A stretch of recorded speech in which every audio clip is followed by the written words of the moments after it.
Bonsoir. Et si nous étions tous les héritiers de secrets enfouis dans la mémoire de nos familles, les héritiers de silence, de non-dits, qui se transmettent de génération en génération? Les secrets de famille bouleversent nos vies de façon mystérieuse, confuse, parfois même tragique. Pour comprendre comment ils se nouent et se dénouent, Secrets de famille vous propose de découvrir chaque semaine les histoires de ceux et celles qui les ont vécues. Dans cette première émission, nous allons découvrir deux destins incroyables, deux combats pour connaître la vérité. Ce soir, nous allons vous raconter l'histoire de ces hommes et de ces femmes et entrebâiller avec eux la porte des secrets.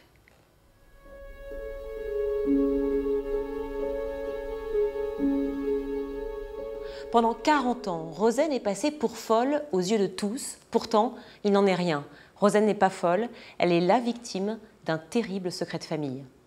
J'ai conscience que cette histoire a un aspect incroyable. Tout s'éclaire, tout prend sens. C'est terrible, parce que donc tout prend sens et en même temps je me dis mais c'est pas possible. On nous a tout pris, on nous a dépouillés, on nous a pris 40 ans d'amour, 40 ans de vie. Rosen est née à Paris le 17 mars 1960. Elle n'a qu'une certitude, sa date de naissance. Pour le reste, elle ne sait rien. Elle s'interroge. Des doutes, des questions qui la hantent depuis l'enfance. Le poids d'un secret de famille qui va la conduire au bord du suicide et de la folie. Confrontée au non-dit depuis toujours, Rosen subit un électrochoc le 17 mars 1985.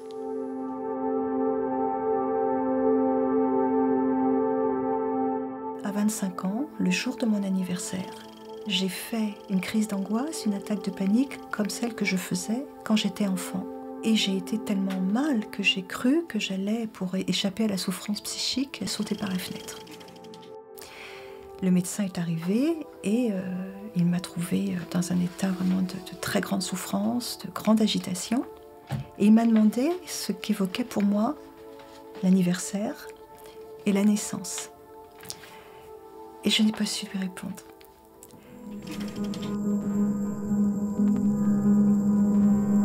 J'ai vécu dans le 13e arrondissement jusqu'à l'âge de 4 ans et demi.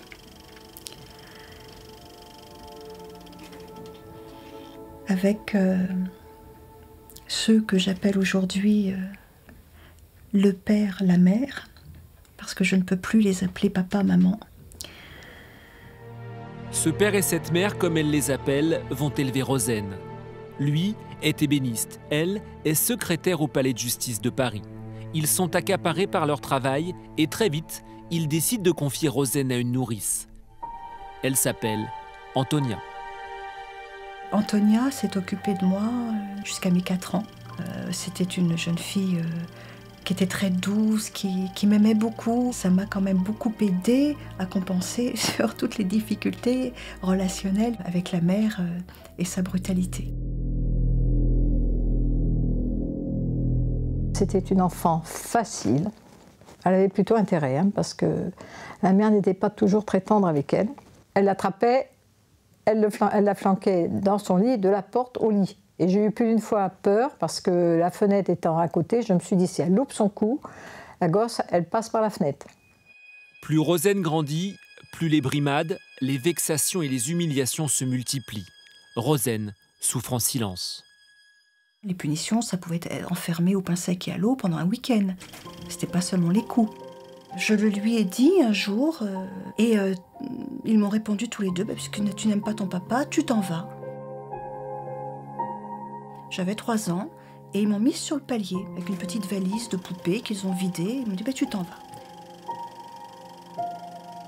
Et je me suis retrouvée sur le palier, dans un premier temps très fâchée contre eux, en me disant « mais ils sont qui ces gens pour oser me mettre sur le palier ?» Et puis petit à petit, la colère a fait place à l'angoisse, parce que je me suis réalisée que sans eux, finalement, j'étais pas grand-chose. J'ai gardé de cet épisode le sentiment qu'on pouvait m'abandonner d'un moment à l'autre. J'ai donné tout ce que j'ai pu en tant qu'affection, la consolant, parce que même toute petite, elle avait des temps où elle était silencieuse. Alors c'est vrai que si je regarde un petit peu tout ça aujourd'hui, je me dis, bon, c'est effectivement son caractère un peu calme. Mais est-ce qu'elle était si calme que ça? J'ai été une petite fille qui s'est très tôt questionnée. Très tôt, j'ai eu dans ma vie le sentiment que quelque chose ne tournait pas rond. J'avais souvent questionné la mère au sujet de ma naissance.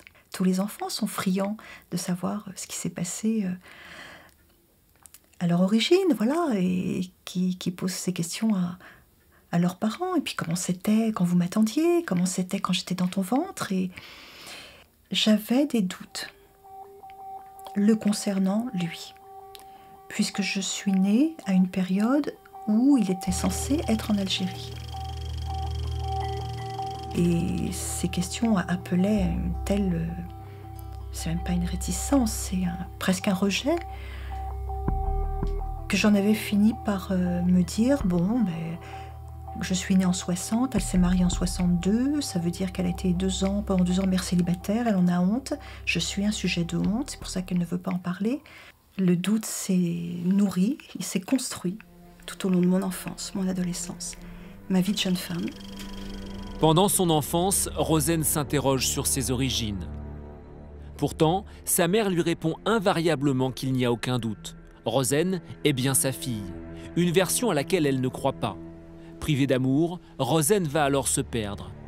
À l'adolescence, mal dans sa peau, elle collectionne les aventures. Bien évidemment, c'est pas de l'amour que je trouvais, c'était même tout le contraire.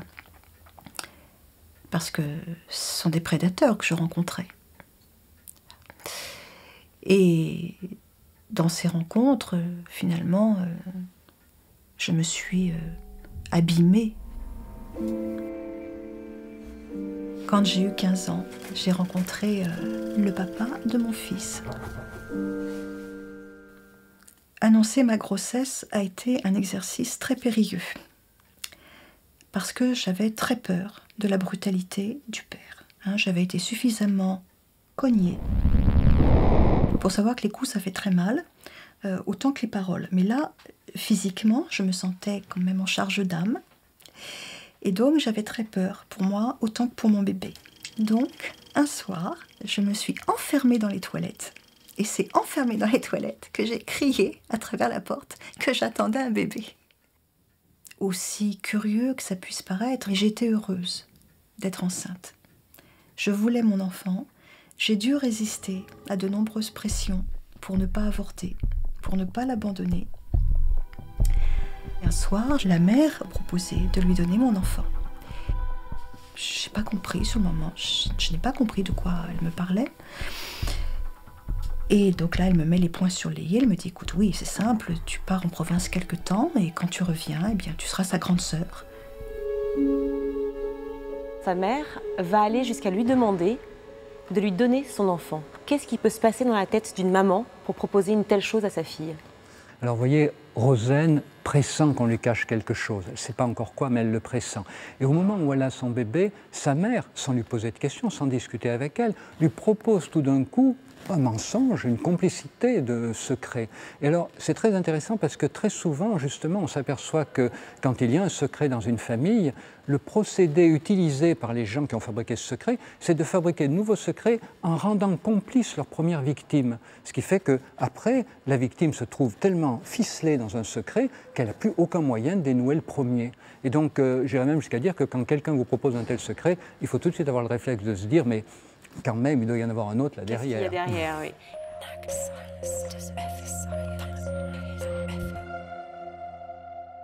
Rosen est persuadée que ses parents lui cachent quelque chose. Mais la naissance de son fils lui permet de mettre momentanément ses doutes de côté. Rosen élève son fils. Jusqu'aux 3 ans de Thibaut, tout se passe bien. Et puis ses angoisses la rattrapent. Qui est-elle? Rosen se sent de plus en plus mal.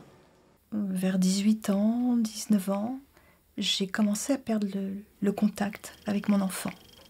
C'est quelque chose qui s'est mis à polluer finalement toute ma vie. Mais comme lui vivait avec moi, je pense que c'est lui qui en a très tôt souffert le plus. Pour maman, c'était encore une époque où, on va dire, ça allait bien. Même si elle avait des doutes, elle vivait quand même. Elle avait des amis, elle travaillait. Enfin, c'était une époque heureuse, on va dire. À 30 ans, je suis tombée très malade. D'attaques de panique, en crise d'angoisse, en tentative de suicide. Et ben, je me suis retrouvée en hôpital psychiatrique. J'ai l'impression que toute ma vie, finalement, s'était rétrécie jusqu'à devenir, finalement, une seule question, une litanie. Voilà. Mais qui suis-je? Et si je suis bien sa fille, si je suis bien leur fille, mais alors pourquoi je suis folle? Et si je suis folle, mais j'ai plus qu'à mourir, parce que ma vie ne sert à rien. Je suis en train de pourrir la vie de mon fils. Il vaut mieux que je disparaisse. J'avais 12 ans, 13 ans à l'époque. Je crois que ça a duré un bon mois à peu près, hein.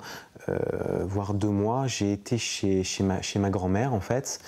Moi, c'était une époque où c'était tendu avec ma maman. J'étais un jeune adolescent, c'était pas facile. À ce moment-là, j'étais heureux quelque part d'être chez ma grand-mère parce que c'était plus simple et en même temps, je me rendais compte quand même que ma maman était à l'hôpital, mais je comprenais pas pourquoi. Donc du coup, je crois que j'ai dû aussi faire un certain blocage, me protéger quelque part de tout ça. Les médecins à qui j'avais fait part de mon vécu ont convoqué la mère. Les médecins lui ont dit, voilà, votre fille est en très grande souffrance. Elle se pose des questions sur ses origines. Si on n'y répond pas, elle va se suicider ou elle va se laisser dépérir, la dépression va l'emporter. Donc madame, nous, pour la soigner, on a besoin de savoir. Elle a dit au médecin, mais enfin, ma fille complètement folle, elle continue de croire que voilà, qu'on lui ment ou qu'il y a des doutes à avoir sur ses origines. Je suis sa mère. Les médecins se sont fiés à sa parole. Et moi, j'ai été soignée pour paranoïa. Pour les médecins, Rosen n'a aucune raison de douter de ses origines. Pendant 2 mois, elle est internée, puis placée sous surveillance. Ce suivi médical va durer pendant près de 10 ans. Puis peu à peu, Rosen retrouve une vie sociale et professionnelle. Lentement, elle refait surface. Les choses sont allées comme ça, tranquillement, jusqu'en 2000. En 2000, où j'ai eu 40 ans. Je m'étais tellement bien reconstruite grâce à ma thérapie que j'en étais venue à me dire, mais il y en a marre de croire que je suis folle. Ça commence à bien faire. Je vais aller mettre de l'ordre dans tout ça. Donc, je prends mon téléphone et j'appelle Antonia. Et je lui dis, écoute, il faut que je te voie, il faut qu'on se parle. Là, il y a eu un grand blanc au téléphone. Et Antonia me dit, bah, écoute, oui, j'ai des choses à te dire. Avant d'aller la voir, je vais quand même appeler la mère. Je lui dis, écoute, voilà, j'ai eu un coup de fil de Rosen, il faut que tu aies une conversation avec elle. Elle me répond textuellement, et ça m'est resté. Écoute, tu te débrouilles avec elle, puisque c'est toujours toi qui as compté le plus pour elle. Si elle a besoin de savoir la vérité, tu lui dis la vérité, je te donne le feu vert. Le 30 mai 2000,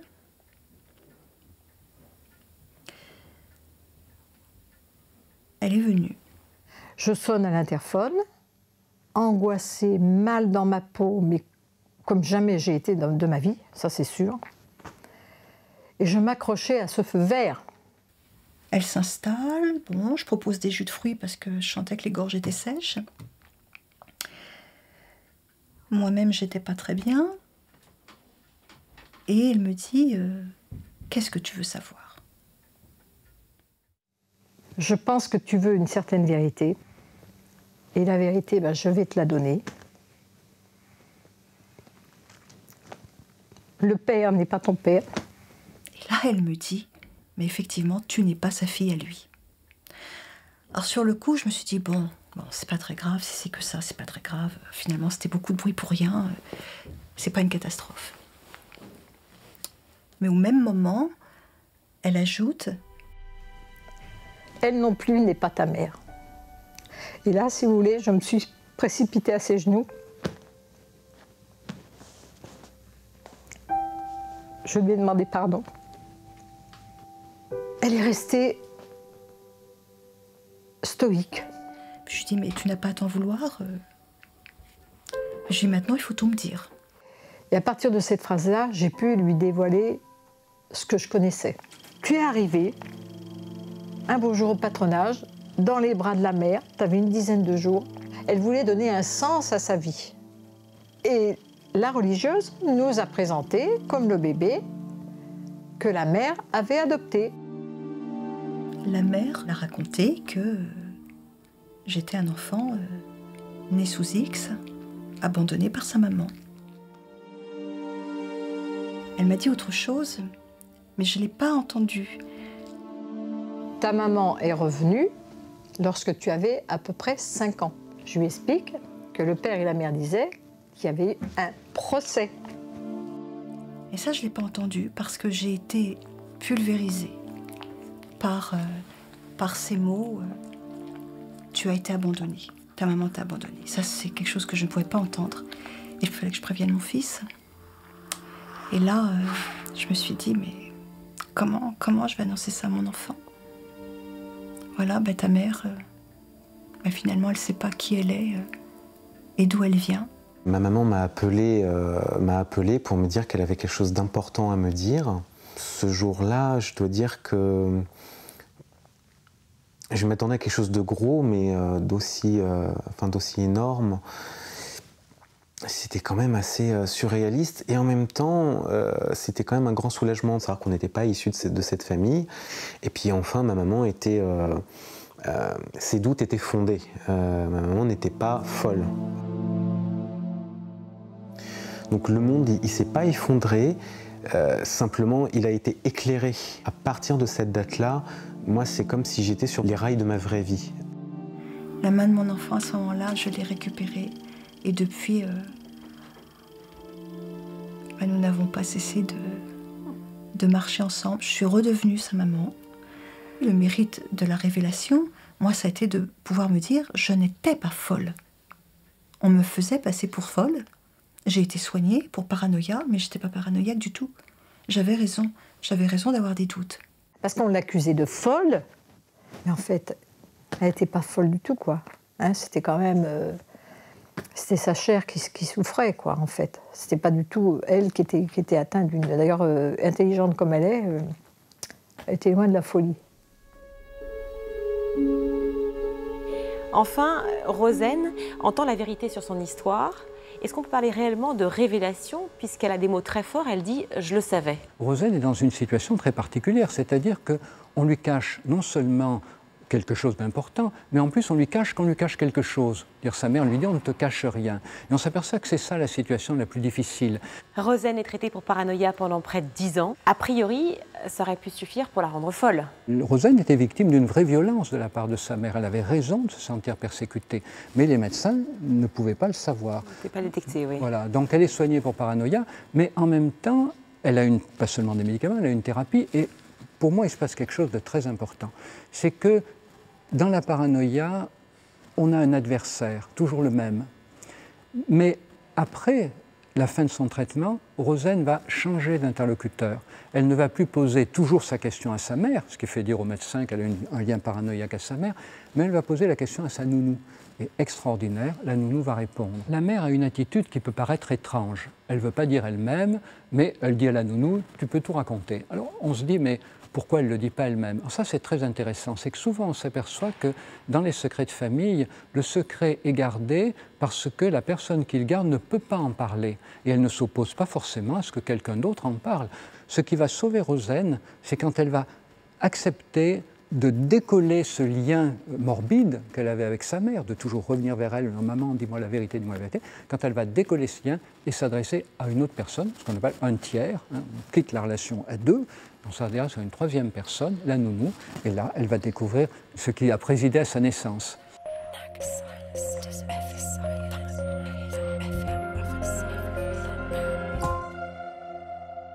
La vérité vient d'éclater au grand jour. Non seulement son père n'est pas son père biologique, mais sa mère n'est pas non plus sa mère biologique.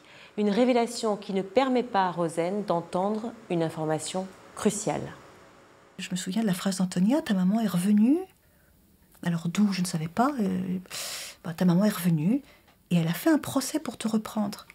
J'ai commencé mes recherches pour retrouver ma mère. Ce qui a un petit peu dénoué les choses, c'est que l'avocate qui me suivait à ce moment-là a proposé d'écrire une lettre à celle qui se faisait passer pour ma mère en la sommant de donner le nom de ma mère biologique. Bon, moi, je n'y croyais pas du tout. Et en fait, contre toute attente, suite à cette lettre d'avocat, la mère a donné le nom de ma maman. Voilà, c'est comme ça, j'ai su que maman s'appelait Simone Monroe. Et ça a été à nouveau le début de mes ennuis, parce que des Simone Monroe, il y en a beaucoup en France. Pour retrouver sa mère, Rosen fait appel à une généalogiste. Elle s'appelle Anne-Sophie Chevalier. En quelques semaines, celle-ci retrouve la trace de Simone Monroe, mais elle n'a pas l'autorisation de révéler son adresse à Rosen. Reste alors une seule solution, lui écrire un courrier. J'ai pesé chaque mot. Je l'ai refaite je ne sais combien de fois. Que dire?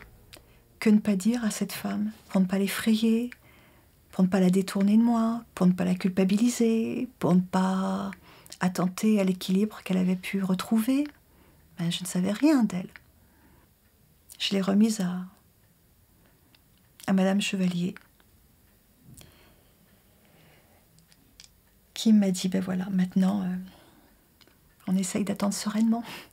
Le mardi 18 décembre, j'arrive sur mon lieu de travail et là, la directrice me prévient qu'on me demande au téléphone.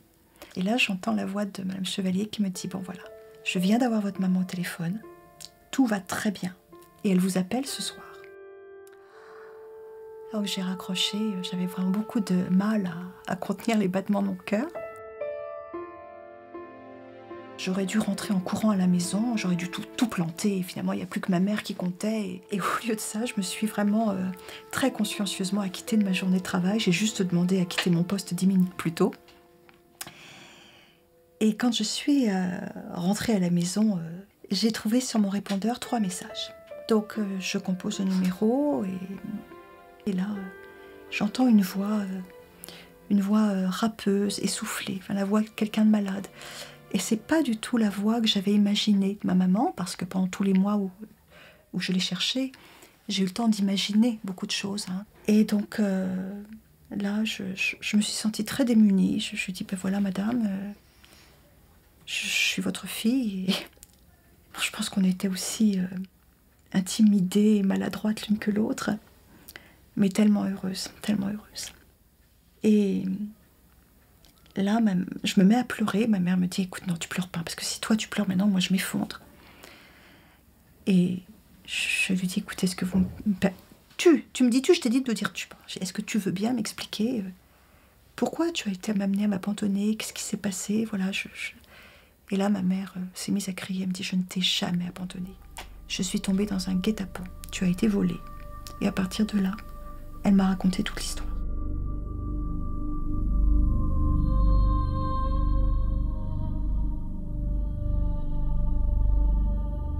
Ma mère m'a expliqué que quand elle m'attendait, elle avait la tuberculose. Elle m'a raconté que, pour notre malheur à tous, elle avait rencontré à l'hôpital une religieuse, donc sœur Annette.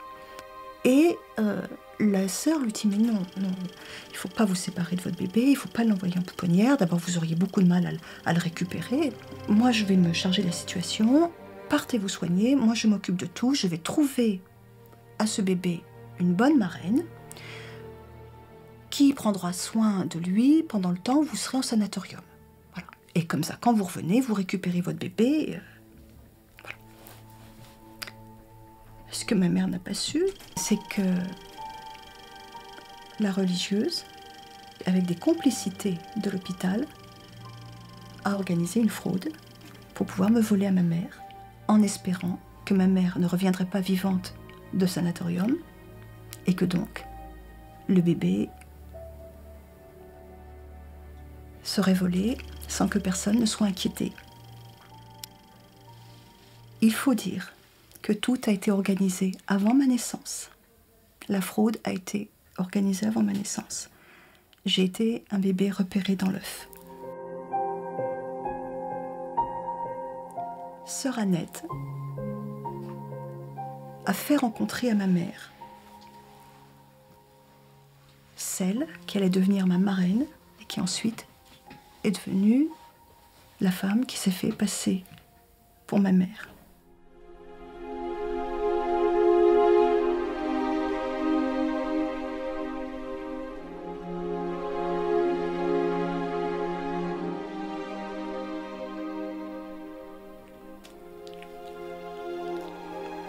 Au moment où ma mère me parle, tout s'éclaire, tout prend sens.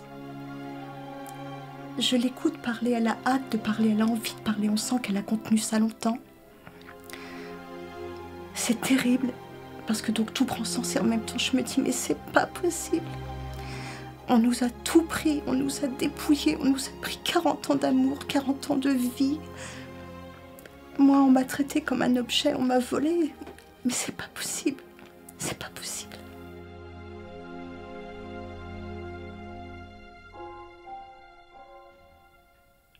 Elle me dit plusieurs fois, je suis tombée dans un guet-apens.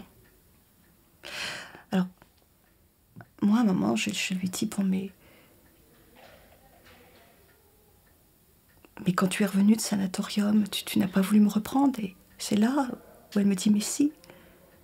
Dans un premier temps, je suis allée voir ta marraine, qui m'a dit, mais non, moi je l'ai reconnue. Cet enfant, maintenant, c'est ma fille. Moi, je la rends pas. Elle m'a dit, j'ai cru que j'étais dans un mauvais rêve. Quand elle m'annonce que finalement, après toutes ces démarches, elle apprend qu'elle a été volée et non pas abandonnée, je ne comprends pas du tout de quoi il s'agit. Et là, elle m'explique son histoire. Et c'est vrai que moi, si vous voulez, je ne pouvais pas croire que des gens soient capables d'aller jusqu'au bout de telles horreurs.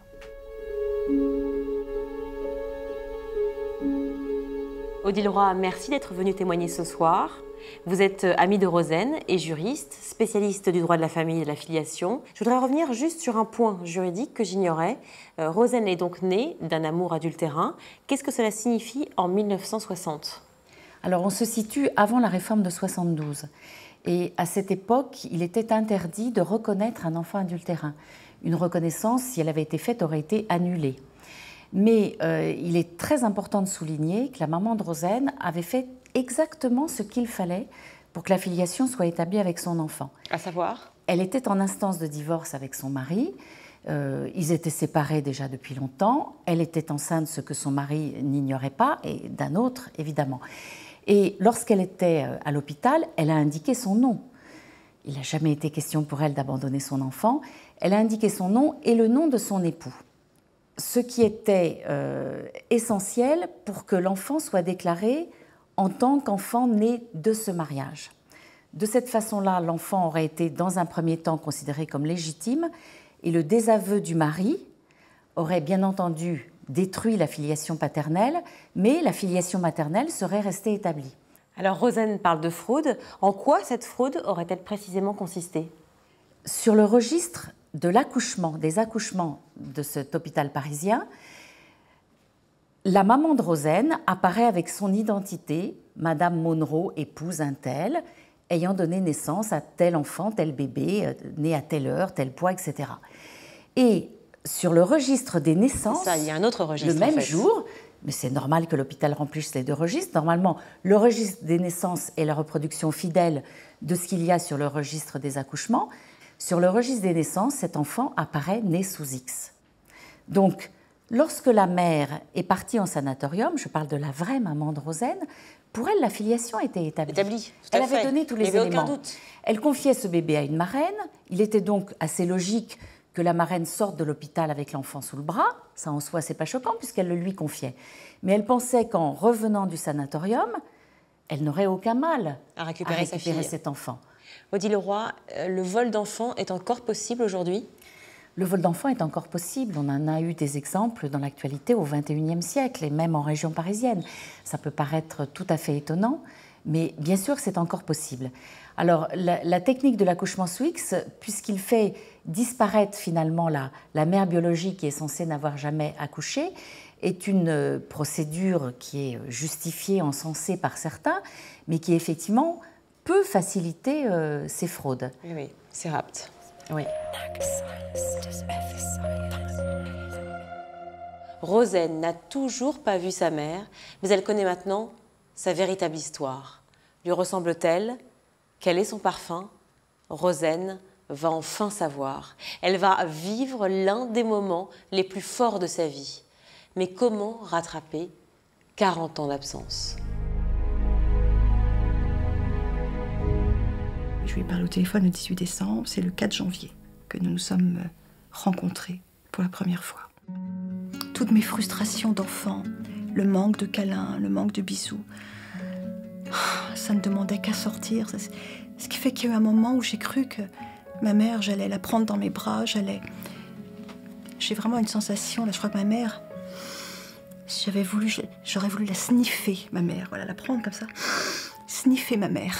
Et en face de moi, j'avais une mère qui avait envie de prendre son enfant, son bébé. Donc à un moment donné, nous sommes tombés dans les bras l'une de l'autre et nous nous sommes sniffés. Voilà, comme c'est vraiment l'aspect très animal qui a parlé à ce moment-là.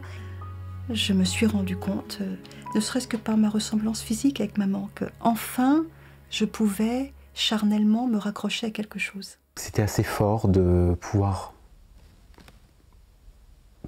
être dans sa vraie famille biologique. Très rapidement, quand on les a vus, en fait, nos discussions, nos centres d'intérêt, nos façons de penser nous ont montré que nous étions du même sang, ce qui n'était pas le cas du tout de ma pseudo-famille. J'étais soulagé, quelque part, de me dire mes origines biologiques sont belles. Parce qu'aussi, ma vraie grand-mère, quelque part, je la trouvais plus belle que, et le reste de ma famille, plus belle que mon autre famille. Peu de temps après, maman, qui était très mal en point quand je l'ai retrouvée, maman a découvert qu'elle avait un nouveau problème de santé, qu'il l'a emporté au mois de mai. Ce qui signifie que j'ai connu ma mère en tout et pour tout 6 mois. Ce décès qui me faisait perdre ma mère une deuxième fois m'a été intolérable au point que j'ai pensé à nouveau au suicide. Si personne ne me sortait de cette fraude, si la justice ne pouvait pas me rendre ma filiation et mon nom.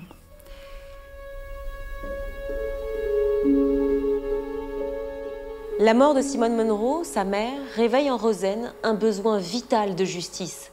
La reconnaissance de Simone Monroe comme sa vraie mère. Seule maître Nathalie Roy-Guineut accepte de livrer bataille à ses côtés. Lors du procès, elle revoit la mère, comme elle l'appelle, pour la première fois. Une nouvelle épreuve pour Rosaine.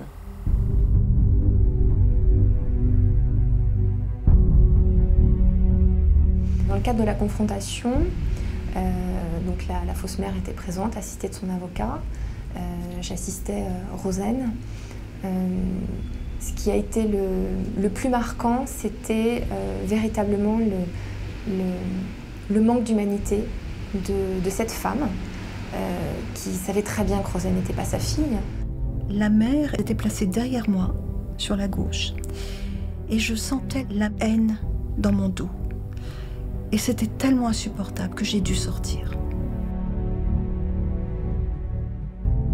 Les images que je peux avoir en tête, c'est aussi la pseudo-famille. Je ne les avais pas revues depuis 10 ans et en fin de compte, quand je les ai vues attendre sur le banc extérieur, en dehors de la salle, je me suis dit, effectivement, ils n'ont pas changé, c'est d'autant plus flagrant qu'on n'est pas de leur famille, je sais pas, et puis de leur part, aucune empathie, aucun signe, aucune tentative pour discuter. Donc j'ai des images comme ça assez nettes de cette famille qui était piteuse quelque part, qui était coupable déjà, et qui manquait d'humanité, en fin de compte.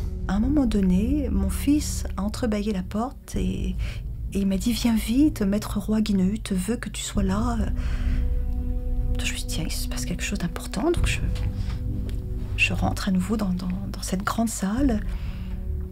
Et là, j'entends le procureur qui était en train de s'adresser à la voleuse et qui lui disait « Vous avez beaucoup de chance, madame, d'avoir fait ce que vous avez fait en 60, parce qu'à une autre époque, cela vous aurait valu la peine de mort. »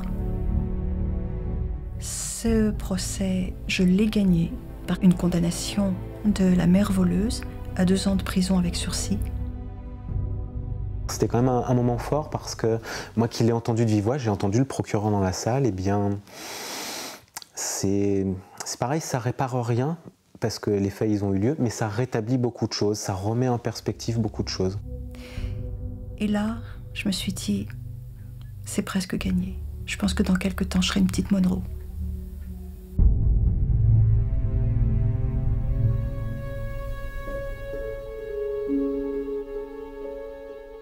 Rosaine, bonsoir. Merci de témoigner ce soir dans l'émission. Aujourd'hui, vous êtes bien devenue une petite Monroe. Vous avez livré une nouvelle bataille judiciaire pour retrouver le prénom choisi par vos parents. Oui, c'était très important pour moi, en effet, après avoir gagné au civil sur la restitution de ma filiation et de mon nom de famille Monroe, très important de constituer une entité identitaire et donc de récupérer le prénom qui allait avec Monroe. Sinon, j'aurais été contrainte de continuer de porter le prénom choisi par la voleuse d'enfants. Et je suis d'autant plus attachée à mon prénom que c'est mon papa qui l'a choisi. Monroe me rattache à ma maman de naissance et c'est Rosaine, mon prénom, qui me rattache à mon papa. Rosaine, vous avez écrit par ailleurs un livre dans cette lutte. Vous avez écrit un livre au nom de tous les enfants privés de leur origine. Oui, c'était peut-être un peu ambitieux de ma part, mais je pense qu'on est privé de documents qui donnent la parole aux enfants. Moi, j'ai été cet enfant volé, cet enfant maltraité, et j'ai voulu prendre la parole au nom de tous les trahis de naissance. Ce que je trouve aujourd'hui très choquant, parce que je sais que je ne suis pas un cas isolé, c'est qu'on puisse, quand on a été dans son enfance, un moment où on était par définition vulnérable, où on ne pouvait pas se défendre et où on n'a pas été secouru par des adultes, qu'on puisse se voir opposer des problèmes de prescription lorsqu'on a un jour dans sa vie les moyens de venir dire « j'ai été victime de prédateurs dans mon enfance ». Vous vous battez contre la naissance sous X. En quoi est-ce primordial de connaître ses origines? Je crois d'ailleurs que cela a été déterminant pour vous d'un point de vue médical. J'ai été victime d'une pathologie. Et si je suis vivante aujourd'hui devant vous, c'est parce que j'ai pu mettre sur le bureau des médecins mon hérédité médicale. Vous avez pu être soignée grâce à votre dossier d'antécédents médicaux. Voilà. Et si je n'avais pas retrouvé ma mère, je n'aurais pas eu connaissance de mes antécédents et je ne serais certainement pas là aujourd'hui pour vous parler. Je voudrais d'ailleurs, si vous m'en donnez la possibilité, exiger des mamans qui confient leur enfant à l'adoption parce qu'elles ne pourront pas s'en occuper, qu'elles laissent dans les dossiers médicaux le maximum d'informations médicales, ce qui serait le minimum en attendant la suppression de la naissance sous X, de façon à ce que les enfants qui n'ont pas à subir les conséquences des choix de la mère puissent se faire soigner de manière décente et de façon à ce que ce carnet de santé soit aussi un matériel très précieux pour les parents adoptifs. Votre père, dans cette histoire, que lui est-il arrivé ? Je ne voudrais pas trop m'avancer, on ne sait pas exactement ce qui s'est passé pour mon père. On suppose que mon père a dû recevoir au moment où ma mère a posté une lettre pour lui, elle était à l'hôpital, hein, elle a posté une lettre pour le prévenir des dispositions qu'elle prenait pour le bébé. On sait que la lettre a été interceptée par la religieuse et on suppose qu'il a dû en recevoir une autre de quelqu'un qui lui a dit « le bébé n'est pas de vous ». D'ailleurs, c'est un enfant noir. Hein, et pendant tout le temps où la voleuse racontait qu'elle allait adopter un enfant, elle racontait que l'enfant à naître, on ne savait pas quelle en serait la couleur. Et on suppose voilà, que mon père peut-être même lui a-t-on mis sous les yeux la fausse déclaration de naissance sous X. Voilà, monsieur, non seulement vous n'êtes pas le père de l'enfant, il est noir, mais en plus... Voilà, la mère l'a abandonné. Et donc mon père s'est retrouvé dépouillé et dévasté. Et avec mes parents, ils ne se sont plus jamais revus. Quand je vois ces photos de votre papa, le papa enfant, cette ressemblance, oui. C'est vous? Oui, c'est moi. C'est moi et c'est mon fils aussi.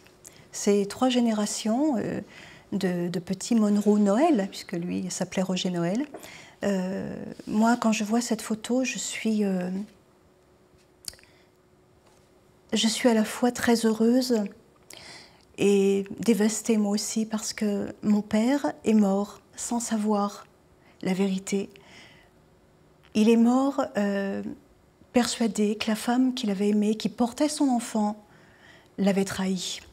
Et après moi, il n'a pas eu d'autre enfant. Il a eu une vie de couple, il a fondé une famille de cœur, mais il n'a pas eu d'autres enfants. Et je me dis que sans la naissance sous X et sans cette fraude, mon père, j'aurais pu le serrer dans mes bras. Et malheureusement, c'est une tombe que j'ai serrée dans mes bras. Merci Rosaine. Merci de m'avoir donné la parole. Merci de votre témoignage.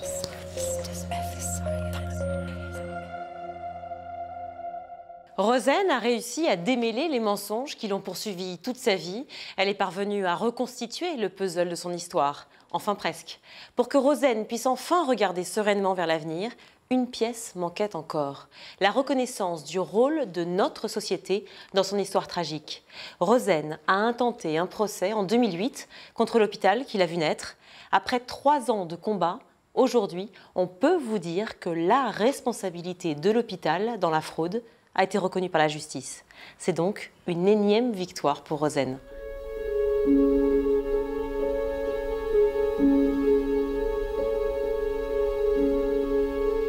Voici l'histoire de Jean-Paul et Véronique, une histoire hors du commun et a priori improbable. Après 30 ans d'amour et 4 enfants, Jean-Paul et Véronique comprennent qu'ils ne s'aiment pas par hasard. Le récit de Jean-Paul et Véronique s'inscrit dans l'histoire avec un grand H. En découvrant ce soir leur secret de famille, c'est aussi les secrets de notre pays que nous allons vous raconter.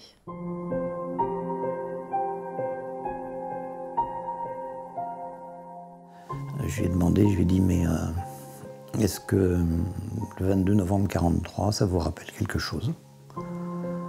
Et j'entends cette personne qui répond, 22 novembre 1943, non, absolument rien. Et puis il y a un blanc. Et elle me dit, si, attendez. Je me souviens plus de ces termes. Et là, elle me dit, mais bien sûr. Et là, tout de suite, elle me dit, ça fait 47 ans que je vous attends.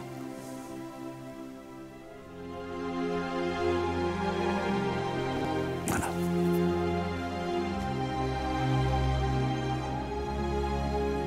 Jean-Paul et Véronique résident dans l'ouest de la France. Ils sont mariés depuis près de 40 ans et ont fondé une famille où s'épanouissent 4 enfants. C'est un couple uni et solide, mais un secret de famille perturbe leur vie. Depuis son enfance, Jean-Paul porte en lui une souffrance liée à ses origines, à sa naissance.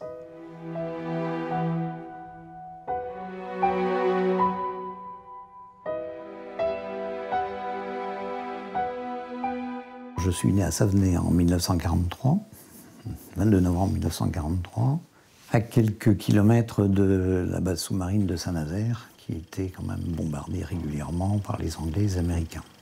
Alors mes plus jeunes années, je les passe dans la région de Redon, où effectivement mon père est notaire, jouit d'une certaine notoriété. Et dans cette vie qui semblait très ordinaire, il y avait des on-dits et des non-dits. Hein. Et très souvent, j'entendais alors, est-ce qu'il sait? Mais le petit, là, est-ce qu'il sait? Et à chaque fois, c'était la même réponse, c'était chut. Alors, à 10 ans et demi, les parents, ne voulant pas me laisser partir en pension sans mettre un petit peu les points sur les i, ont décidé de me donner leur vérité et de m'expliquer que je n'étais pas leur fils, qu'ils m'avaient adopté et qu'ils m'avaient adopté parce que mes parents étaient décédés tous les deux lors d'un bombardement. Et c'est une version à laquelle je n'ai jamais cru. Parce que j'ai toujours dit, en tant qu'enfant, que je n'ai jamais cru cette version, je n'ai jamais cru, effectivement, que ces parents-là avaient disparu. En 1971, Jean-Paul épouse Véronique. Le couple souhaite fonder une famille nombreuse. Après 2 grossesses difficiles, naissent Emeric et Gwenaël. Pour préserver la santé de Véronique, il décide ensuite d'adopter 2 enfants d'origine philippine. Cette décision va réveiller chez Jean-Paul le souvenir d'un passé douloureux. Il décide alors qu'il est temps de raconter son histoire à ses 2 enfants biologiques. Je ne me suis jamais ouvert de cette adoption à nos 2 aînés, mes enfants biologiques. J'avais peur de manquer de mots ou de ne pas savoir leur expliquer. J'ai enregistré sur une cassette, j'ai enregistré ce que j'avais à leur dire. Moi, je suis parti dans le jardin, je suis parti me réfugier, je ne sais pas où. J'ai pas voulu rester là en me disant, bon, qu'est-ce qui va m'arriver, comment ils vont réagir. Ah, ça a été dur quand même, c'était bouleversant, ces 2 enfants qui se sont mis à pleurer, qui...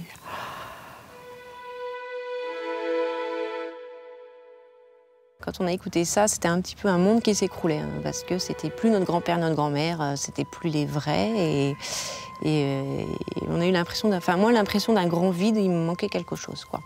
Puis Gwenaël de dire, oh, j'aurais préféré pas le savoir. Puis Emeric qui est parti en courant et qui est allé se blottir dans tes bras quand même.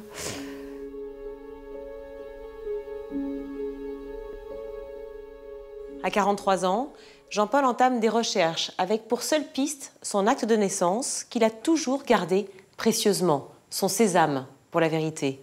Un document où figure le nom de sa mère, Simone Bégaud. Jean-Paul a beaucoup de chance et retrouve rapidement la trace de sa mère. Il le sentait, il avait raison. Ses vrais parents ne sont pas morts dans un bombardement. Sa mère est toujours en vie et réside à Saint-Nazaire, à quelques kilomètres de chez lui. Je ne me voyais pas aller frapper à la porte en disant « Coucou, me voilà, je m'appelle Jean-Paul, je suis né à telle date, est-ce que ça vous dit quelque chose ?» Comment je vais être accueilli? Est-ce qu'on ne va pas me jeter? Est-ce qu'on va... Bon. Et j'ai appelé une première fois, ça a sonné, je n'ai pas attendu que ça décroche et j'ai raccroché. Je suis sorti, j'ai fait quelques pas sur le front de mer à Saint-Nazaire, et puis je suis revenu, et puis là j'ai rappelé une 2e fois. Donc la 2e fois, j'ai quelqu'un qui a décroché, et j'ai demandé à cette personne, cette femme au bout du fil, je lui ai dit, mais est-ce que le 22 novembre 1943, ça vous rappelle quelque chose? Et j'entends cette personne qui répond, le 22 novembre 1943, non, absolument rien. Et puis il y a un blanc. Et elle me dit, si, attendez. Je ne me souviens plus de ces termes. Elle a dû me demander comment je m'appelais ou quelque chose. Et là, elle me dit, mais bien sûr. Et là, tout de suite, elle me dit, ça fait 47 ans que je vous attends.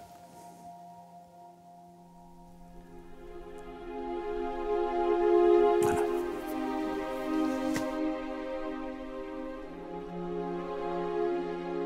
Et tout de suite, elle m'a dit, de toute façon, je vous ai perdu, je ne vous ai jamais abandonné. On vous a enlevé à moi parce que votre père était allemand. qui s'appelait Walter. Et je vous ai gardé avec moi 3 jours, et au bout de 3 jours, vous n'étiez plus là.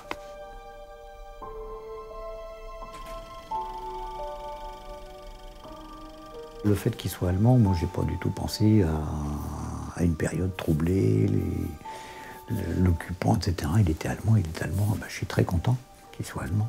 Quand j'ai appris que j'avais un grand-père allemand, j'ai pas été choquée. Parce que d'abord, je savais que mon père était né pendant la guerre. Donc de toute façon, c'était déjà des choses qui se rencontraient quand même très souvent. Au lieu de continuer à discuter au téléphone, j'ai demandé bon, est-ce que je peux monter à votre appartement, vous rendre visite, et me dire non, pas tout de suite. Attendez, laissez-moi un petit peu de temps. Mais je vous promets, dans quelques jours, je vous rappellerai. Et quelques jours après, donc, elle m'a rappelé. Et elle m'a dit, bah, écoutez, c'est quand vous voulez, je vous attends. Quand elle a ouvert la porte, oui, bien sûr, c'est une grande émotion, on découvre un visage. Elle m'a dit, je ne mérite pas le nom de mère, je vous interdis de m'appeler maman.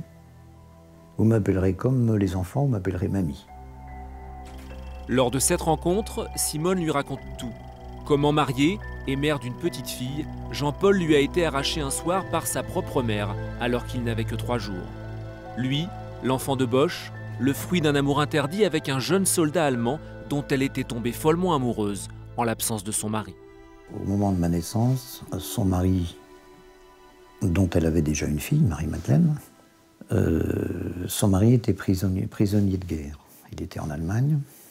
Cet homme-là va rentrer une fois les prisonniers libérés, et la famille va continuer à protéger, à maintenir ce secret. Walter et Simone se sont rencontrés pour la dernière fois en début mars 1943. La famille de Simone était déjà éloignée de Saint-Nazaire. Elle avait été évacuée donc fin février, comme la plupart des habitants de Saint-Nazaire. Simone avait fait un crochet par Saint-Nazaire, malgré les difficultés. Et c'est là où ils se sont rencontrés pour la dernière fois. Et c'est cette dernière fois qui a fait que je suis là aujourd'hui. Comment expliquer cet amour pour Walter? Moi, je ne sais pas comment l'expliquer. Ce qu'il ressort de ses dires, c'est que c'est un amour tel qu'elle ne l'avait pas connu et tel qu'elle ne l'a jamais plus connu non plus. Et le soir, il est arrivé, c'était plus le même. Il était rayonnant. Il a dit, tu te rends compte, je suis un enfant de l'amour. C'était rien que ça, je trouve que quand on sait ce que ça peut représenter, rien que ça, ça l'avait transformé. Jean-Paul découvre qu'il a 2 demi-sœurs, Joëlle, née en 1957, et Marie-Madeleine, née 4 ans après sa naissance. Mais toutes les deux ignorent son existence. Ce jour-là, Jean-Paul est loin d'imaginer ce que va lui demander Simone. Une des premières demandes de Simone, très tôt, pendant cette entrevue, elle m'avait regardé et m'a dit « Vous me le retrouvez. Retrouvez-le-moi. Je ne veux pas savoir ce qui peut se passer autrement. Je ne sais pas s'il est marié, je ne sais pas ce qu'il a fait. Vous me le retrouvez. »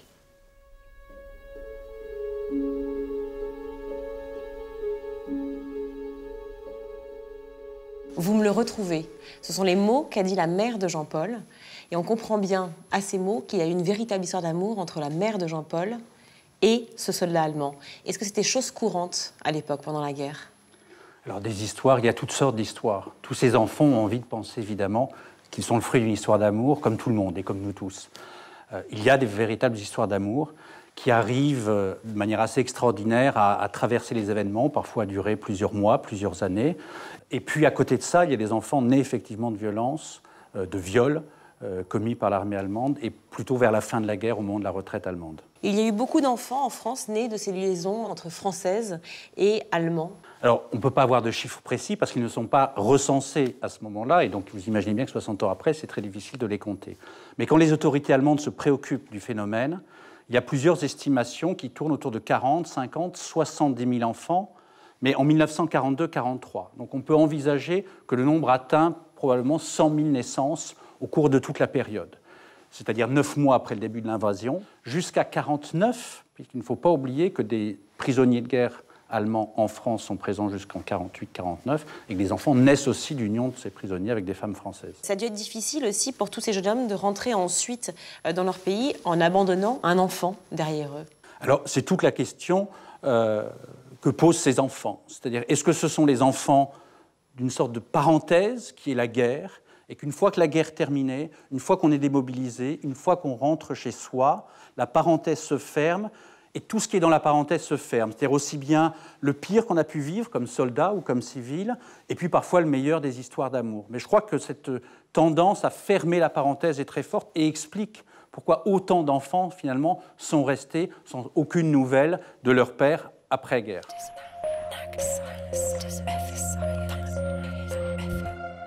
En retrouvant sa mère biologique, Jean-Paul découvre qu'il est le fruit d'un amour interdit.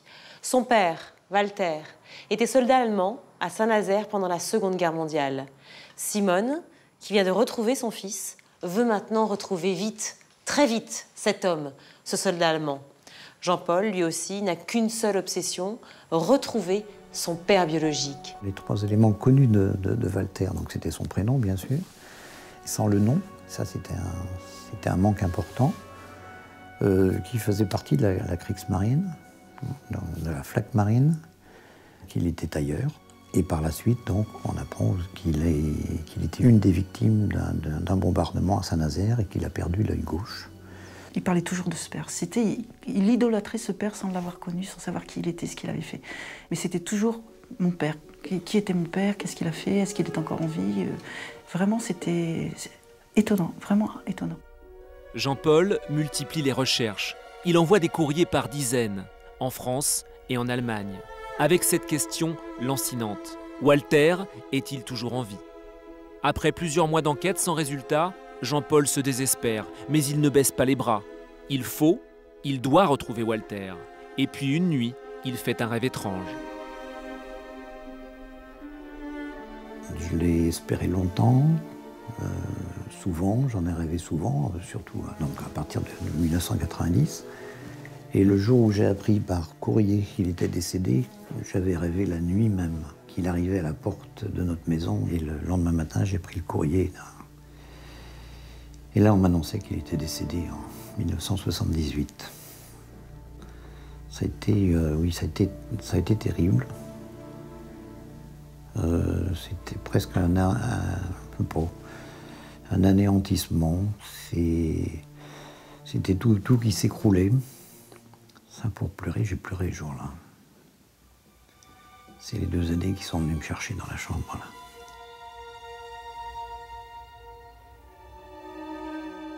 Il se roulait par terre de pleurs dans notre chambre. C'était inimaginable. Il espérait tellement rencontrer son père. Et moi, j'étais vraiment dans de l'impuissance de quoi que ce soit à côté de lui. Vraiment, il poussait des cris de bête. D'avoir fait toutes ces recherches et puis d'arriver, entre parenthèses, trop tard pour retrouver son père, je pense. Oui, c'était dur. Le fait de ne pas l'avoir retrouvé, c'est un regret qui me restera à vie. Lorsqu'on pense que certains membres de la famille adoptive, par la suite, m'ont dit qu'ils avaient été informés du fait que mon père était allemand, ça veut dire que ce père-là, très certainement, je l'aurais retrouvé vivant. Et que, à cause de ce secret gardé dans cette famille, je n'ai retrouvé qu'une tombe.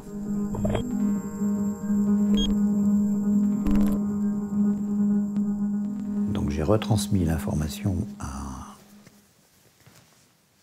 Simone, ma mère biologique.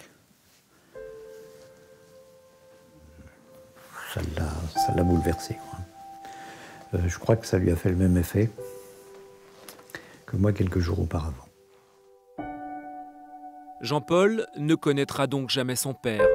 Le mensonge de ses parents adoptifs, le secret de famille qui a entouré sa naissance pendant tant d'années l'ont empêché de découvrir la vérité. Anéanti par le chagrin, Jean-Paul met un terme à ses recherches. Face au désespoir de son mari, Véronique le pousse à reprendre ses investigations. Puis un jour, je dis, mais si ça se trouve, tu as quand même des frères et sœurs, sa femme est peut-être encore en vie, tu pourrais peut-être avoir des éléments, savoir qui il était, comment il a vécu, quel a été ses souvenirs de guerre, enfin tout ça. Alors qu'il ne connaissait pas l'allemand, avec un dictionnaire et une grammaire, il a écrit une longue lettre à la veuve de son père. Et ça, je ne l'ai pas su. Je n'ai pas su qu'il l'avait fait. Alors que moi, j'aurais pu écrire en allemand. Ça a vraiment été son truc. La femme à qui est adressé ce courrier s'appelle Anna Ose. Elle a 73 ans, elle habite Fulda, une petite ville située au centre de l'Allemagne. Anna a partagé la vie de Walter, le père biologique de Jean-Paul, pendant 30 ans. Dans cette lettre, et par respect pour Anna qu'il ne connaît pas, Jean-Paul utilise un stratagème. Il va mentir sur sa véritable identité. Je leur expliquais que je faisais partie d'une famille qui avait été aidée par un soldat allemand. On savait que cette personne était décédée, mais qu'on aurait été content, on aurait été heureux de faire leur connaissance, de faire la connaissance de sa famille. Et quelques temps après, mais je crois que c'est 3 semaines ou un mois après, elle me proposait d'y aller. Alors là, effectivement, on y est allés ensemble.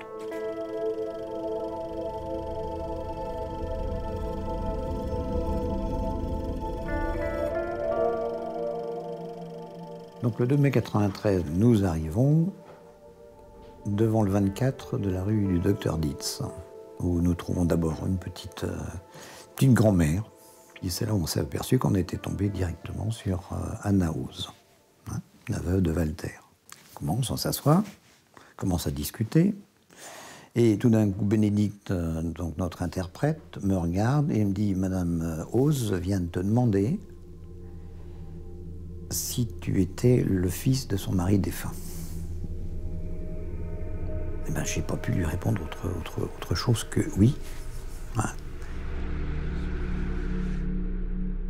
Je vois Anna qui se lève, vraiment, qui ouvre grand les bras, qui tend les bras à Jean-Paul, qui le prend dans ses bras, en disant « Je suis tellement heureuse d'avoir un 5e enfant. » C'est l'amour à l'état pur, c'est un accueil inconditionnel, c'est...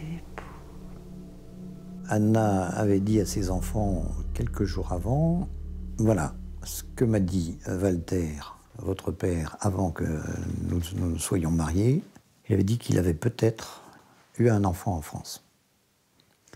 Donc Klaus, quand il est arrivé, Klaus étant le plus jeune de mes frères, que les autres sont allés le voir en lui disant « C'est notre frère qui est là, le frère français », il est allé boire un cognac, il est repassé voir la tête, il retourne à la cuisine en boire un deuxième, et à ce moment-là, il est revenu. À plusieurs reprises, j'ai vu les frères et sœurs de Jean-Paul ou Anna, donc la veuve de Walter, avoir les larmes aux yeux de voir Jean-Paul dans certaines gestuelles. Ils retrouvaient la gestuelle de leur père, alors qu'il n'avait pas été élevé avec. Ça aussi, c'est fabuleux. Jean-Paul, qui se pensait fils unique, a désormais 4 frères et sœurs d'origine allemande. Tous se reverront à de nombreuses occasions en France et en Allemagne. Tout cet amour qu'il n'a pas eu de son père, puisqu'il n'a pas réussi à le connaître, ça a été quand même transmis par ses frères et sœurs et par sa femme, parce qu'elle a été adorable, quoi. De pouvoir l'aimer sans que ce soit son propre fils, mais elle l'aimait comme tel, quoi. Ce qui nous a beaucoup touchés, mon mari et moi, c'est qu'il y avait souvent des réunions de famille très importantes. Véronique ayant quand même 5 sœurs, il y avait des fêtes de famille. Et Jean-Paul était toujours seul. Il n'avait pas ni de frères et sœurs, ni d'oncles et tantes, ni de grands-pères et grand-mères, alors que Véronique avait toute cette famille. Et le jour du mariage de leur fille, Guénaëlle, quand il est arrivé avec ses frères allemands, ses belles-sœurs, ses cousines, ses nièces. Nous, on s'est dit, voilà, la vie est rééquilibrée, c'est bon. Et c'était vraiment très intense.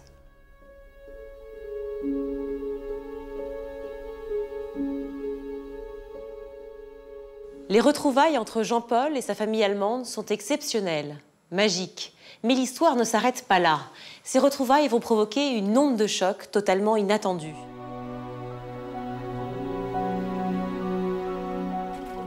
Cette fois-ci, c'est la famille de Véronique, la femme de Jean-Paul, qui va être touchée de plein fouet. Sa mère, Edith, qui a suivi de près la recherche de son gendre, confie à sa fille une étrange requête.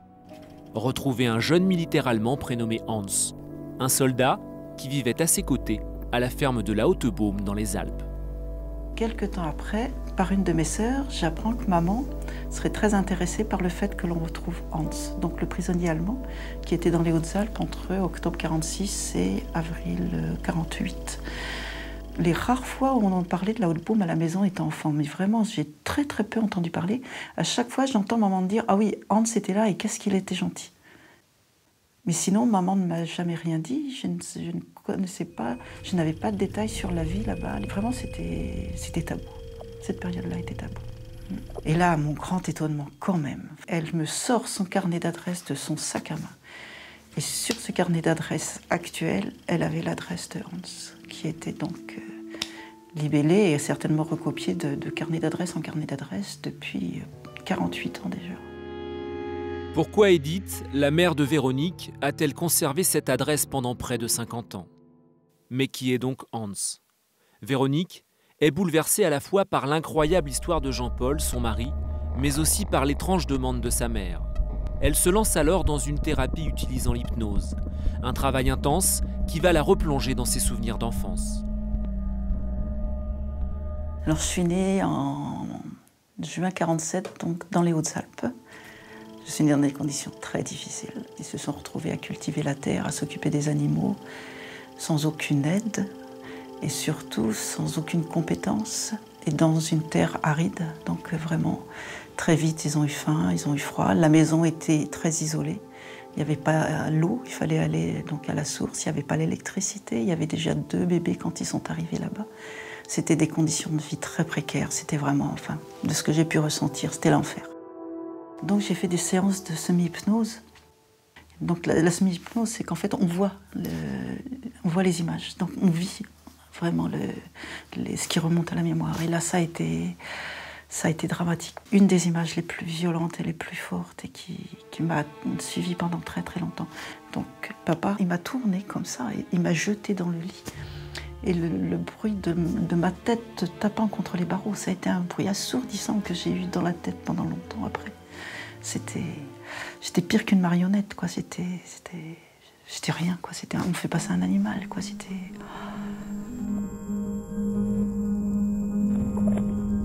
Au fil de son travail avec sa thérapeute, les souvenirs de Véronique se font plus précis. Des souvenirs qu'elle avait jusqu'ici enfouis au plus profond d'elle-même. Et c'est quand moi j'ai pu rediscuter avec maman en 2002 ou 2003, et je lui ai dit, mais si maman, tu sais, je viens de faire des séances d'hypnose, j'ai revécu la violence de Michel, j'ai revécu ce qui s'est passé là-bas. Et c'est à ce moment-là qu'elle s'est écroulée, elle m'a dit, c'est la première fois que je peux en parler. Elle a pleuré, pleuré, pleuré. Et oui, Michel me tapait, Michel était violent, c'était très dur. Vraiment, c'était des conditions de vie, c'était vraiment l'enfer. Et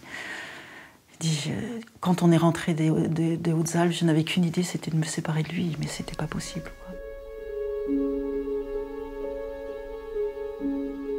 Pourquoi les parents de Véronique la rejettent-ils avec une telle brutalité? Tant de questions hantent Véronique, jusqu'au jour où, lors d'une nouvelle séance avec sa thérapeute, elle met le doigt sur une question cruciale, les circonstances de sa naissance. Elle me dit, bon, si on parlait de ta naissance, je dis, effectivement, les éléments que j'ai, c'est que je pesais pas 1,5 kg et je ne faisais pas 40 cm. J'étais une toute petite puce, je suis arrivée par le siège. Alors là, elle m'a dit, mais tu es certaine d'être arrivée à terme? Tes poids et taille font quand même penser que tu pourrais être un enfant prématuré quand même. Et de me dire, mais ça se fait, il arrive que des mamans accouchent prématurément pour cacher la paternité. Et ça a été une déflagration pour moi. Les paroles de la thérapeute sont un véritable choc pour Véronique. Elle se souvient alors d'une étrange histoire qui entoure les circonstances de sa naissance. Maman avait dit donc, à papa que je devais naître fin mai. Il se trouve que le 6 juin, je n'étais toujours pas là. Inquiet, Michel est allé à travers la montagne chercher la sage-femme qui habitait à 1 heure de route. Donc, il arrive avec la sage-femme. La sage-femme ausculte maman qui lui dit « Mais madame, c'est pas pour maintenant, il y en a encore pour de nombreuses semaines. » Donc, papa reconduit la sage-femme chez elle. Pendant son absence, pour cacher l'origine de sa grossesse, Edith tente de mettre fin à ses jours. Elle avale de la morora, un poison mortel. C'est quand il revient qu'il retrouve maman qui était entre la vie et la mort. Et là, le fait de cacher la paternité, la morora et tout, je dis, ah non, ça c'est effectivement, Michel n'est pas mon père, c'est pas possible. Véronique en est certaine. Si sa mère a voulu mettre fin à ses jours en avalant du poison, c'est qu'elle souhaitait cacher un secret. Un mystère lié à sa naissance, à l'identité de son père. Quand Véronique m'a confié ses premiers doutes de paternité, je peux vous dire que j'ai d'abord sursauté très fortement. Parce que c'était quelque chose qui pour moi était impensable. Une personne comme Edith qui était la valeur morale personnifiée, que cette personne ait pu un jour avoir une aventure quelconque avec quelqu'un d'autre.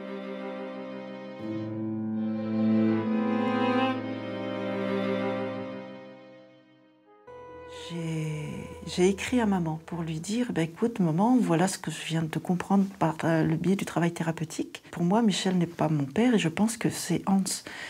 Et là, par retour de courrier, c'est vrai que maman m'a dit mais comment peux-tu seulement imaginer que j'ai pu coucher avec un ennemi de la France et qui plus est avait 17 ans à ce moment-là.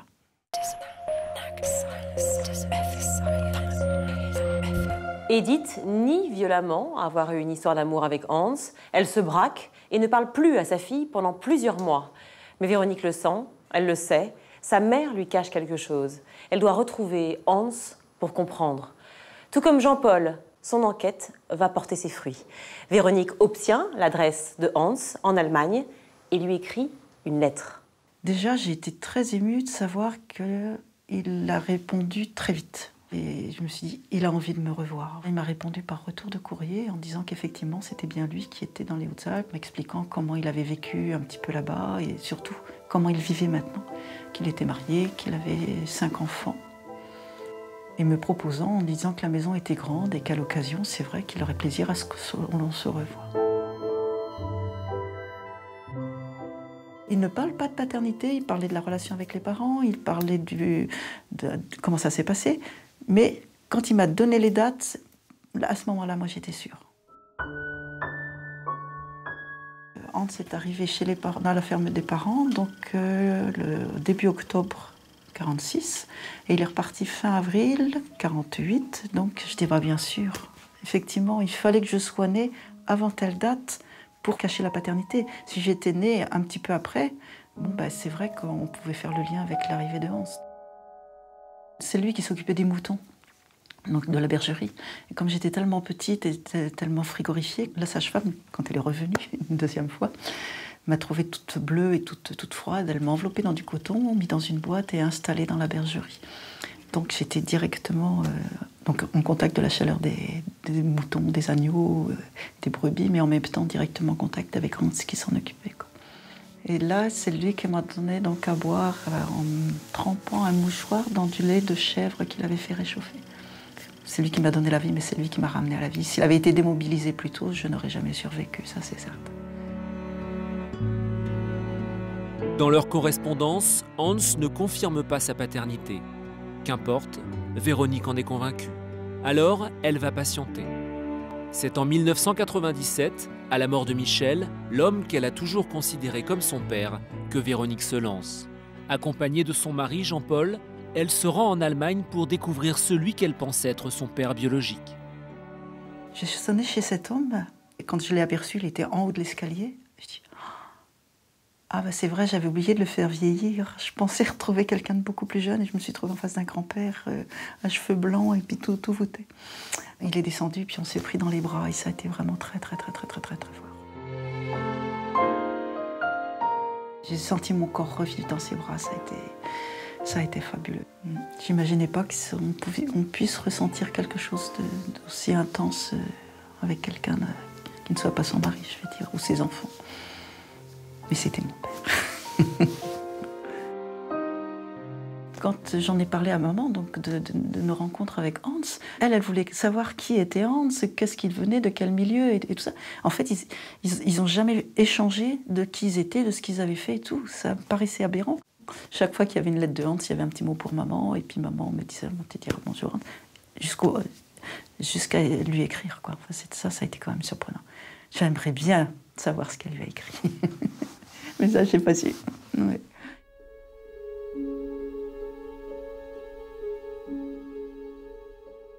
Même si les non-dits persistent entre Hans et Véronique, l'émotion entre eux est palpable. Véronique ne peut pas officiellement se présenter comme la fille de Hans, mais elle est accueillie avec chaleur au sein de sa grande famille allemande. J'ai eu l'occasion de rencontrer tous mes frères et sœurs allemands, sauf la plus jeune qui était absente, qui habite beaucoup plus loin et qui n'a jamais été là quand j'étais. Et c'est vrai que j'ai eu des échanges vraiment, je dirais, chaleureux avec chacun d'eux, parce qu'il y a un frère et il y a 4 sœurs en tout. Et c'est vrai que bien, je me mordais la langue pour leur dire écoutez, je suis un peu votre sœur quand même. Mais bon, je respectais quand même le désir de Hans de ne pas en parler. C'est quelque chose qui est très lourd, je dirais, qui pèse des tonnes, qui détruit, qui moi, m'a détruit intérieurement. Si à l'extérieur, je donnais l'impression d'une fille qui était épanouie et ouverte, j'étais brisée de l'intérieur, j'avais énormément de chagrin, j'ai mis du temps à le réaliser. Et une solitude énorme, énorme, énorme, énorme.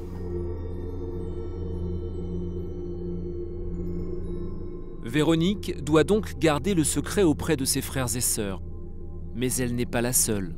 Jean-Paul va lui aussi s'engager à conserver un secret.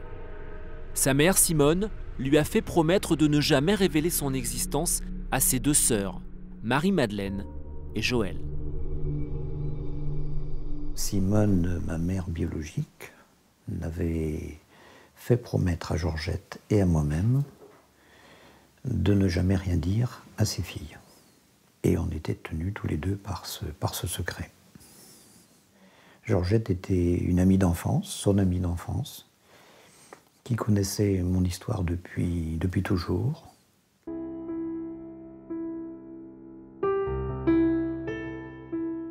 Je suis allé chaque fête de la Toussaint, un peu plus tôt que tout le monde, déposer un vase de fleurs sur sa tombe. Donc c'est vrai que la première fois, et puis même l'année suivante, les 2 sœurs avaient demandé à Georgette, qui les accompagnait très souvent, il dit mais comment ça se fait? Tiens Georgette, c'est toi qui as fait mettre des fleurs sur la tombe de maman? Je dis, ah non, non, non, pas du tout. Et Georgette ne disait rien d'autre.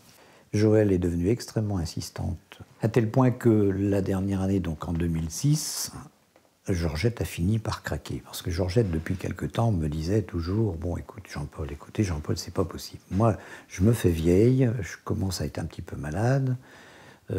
Moi, je veux pas mourir avec ce secret-là. Je veux m'en débarrasser. » Et puis Georgette a dit simplement « Bon, Joëlle, c'est le fils de Simone, c'est votre frère à vous 2, qui vient mettre des fleurs tous les ans. » Surprise. Là maintenant, elles savent. Elles savent et à chaque fois, Marie-Madeleine surtout, elle dit mais pourquoi? Mais pourquoi elle nous a jamais rien dit? Ça aurait été tellement simple de s'exprimer, de nous dire ce qu'il en était. On aurait compris quand même ses filles. On était ses filles tout de même.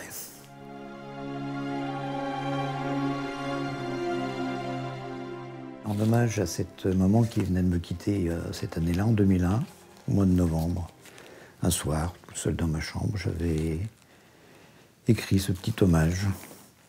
Ce soir, simplement vous dire que vous êtes devenue mère dans l'amour de Walter, que vous êtes restée mère malgré l'opprobre de vos proches, que vous avez refusé qu'on me retire la vie, que vous avez payé cet amour d'un prix trop fort, que vous étiez et resterez ma mère éternellement. Je vous le redis en ce jour anniversaire du décès de celui que vous n'avez non plus cessé d'aimer, Walter. Walter, c'était mon papa.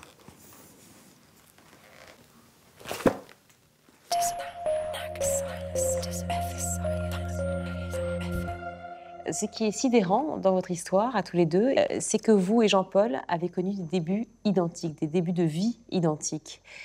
Ça a dû être incroyable pour vous de découvrir ça après 30 ans de vie commune. Moi, je pense que de toute façon, intérieurement, on savait l'un et l'autre qu'on avait cette identité commune. Enfin, je pense que dans notre façon de penser, d'aborder les choses et tout, je pense que moi, ce qui m'a beaucoup interpellée quand j'ai rencontré Jean-Paul, c'était le fait qu'il était adopté, donc il y avait une blessure de paternité.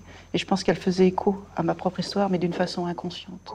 Oui. Et c'est vrai que quand Jean-Paul a su, quand il a retrouvé sa maman et que le soir il m'a dit, ben voilà, j'ai retrouvé maman, j'ai appris que j'étais fils d'Allemand, je lui ai dit, mais hey, moi je suis peut-être la fille de Hans, j'étais la seule blonde quand j'étais petite. Donc déjà, je pense que ça... La question a amené une autre question. Finalement, le secret de Jean-Paul vous a amené vers votre propre secret. Ben, disons que ça a certainement réveillé des choses, ça c'est sûr. Oui. Finalement, votre rencontre à tous les 2 n'était pas un hasard. Je pense pas, non. certainement pas. En 1993, vous retrouvez Anna, la femme de Walter, et en 1995, 2 ans plus tard, elle vous propose de vous adopter. Était-ce nécessaire pour vous? Oui, bien sûr, parce que c'est l'aboutissement de cette recherche, de cette découverte aussi de la famille. À partir du moment où je retrouve une famille, je retrouve un père, même si je n'ai retrouvé que sa tombe, il me paraissait normal, même primordial, que je puisse retrouver le nom de celui qui m'avait engendré. Quand votre mère a su, Véronique, que vous étiez en contact avec Hans, votre père biologique, a-t-elle fini par vous avouer que Hans était ce père? Si au début ça a été difficile entre nous, surtout tout le temps où Michel, son mari, était en vie. Donc, elle a nié? Elle a complètement nié. Elle a même coupé les ponts, parce qu'elle avait très peur que Michel l'apprenne. Mais après, petit à petit, on a recréé des liens. Non seulement elle était contente d'avoir du courrier de Hans, d'avoir des photos. Le jour où je lui ai demandé pardon, parce que j'ai su qu'en arrivant, j'avais quand même perturbé sa vie et que je l'avais même empoisonnée d'une autre façon. Là, elle était tellement stomaquée que je lui demande pardon, que j'ai senti que là, elle avait toute sa carapace tombée. Elle s'est mise à pleurer. Elle a reconnu que la vie à la Haute-Baume, c'était vraiment quelque chose de très dur. Et qu'elle avait effectivement, avec l'amour que lui portait Hans, c'était vraiment son soleil. Et c'est ce qui lui a permis de tenir le temps où ils sont restés là-bas. Alors, votre père donc, ne vous a jamais reconnu, encore aujourd'hui. Est-ce que ça reste un manque pour vous? Il me reconnaîtrait, ça serait effectivement la dernière pierre qui se poserait sur l'édifice, ça poserait les choses définitivement. Je ne suis pas dans cette attente-là, mais c'est vrai que si ça se produisait, j'en serais très contente. Est-ce que le fait d'avoir eu ces révélations, l'un comme l'autre, sur chacun de vos secrets, cela vous a apaisé? Moi, complètement. Ah oui, ça, complètement. Oui. Et pour vous, Jean-Paul, vous vous sentez apaisé maintenant? Oui, apaisé, mais avec un grand manque. Celui de ne pas avoir connu Walter? Walter, c'est d'autant un manque et je ne peux pas m'empêcher d'avoir une espèce un sentiment un petit peu acerbe contre tous les gens qui ont su. J'aurais pu connaître ce père-là. Vous en voulez finalement à tous ceux qui vous entouraient et qui auraient pu vous aider à tous ceux qui ont maintenu ce secret, oui. Je pense que là où on pourrait dire qu'il y a une différence, c'est que par rapport à Jean-Paul, on a été blessés tous les deux. Et le travail que j'ai fait et la situation a permis que moi, ma blessure, elle soit maintenant propre. Alors que Jean-Paul, du fait qu'il y a cette amertume, il y a encore un petit peu de quelque chose qui lui fait mal, quoi. Savoir ne fait pas tout. Merci d'avoir été avec nous et nous avoir répondu ce soir. C'est avec plaisir. Merci.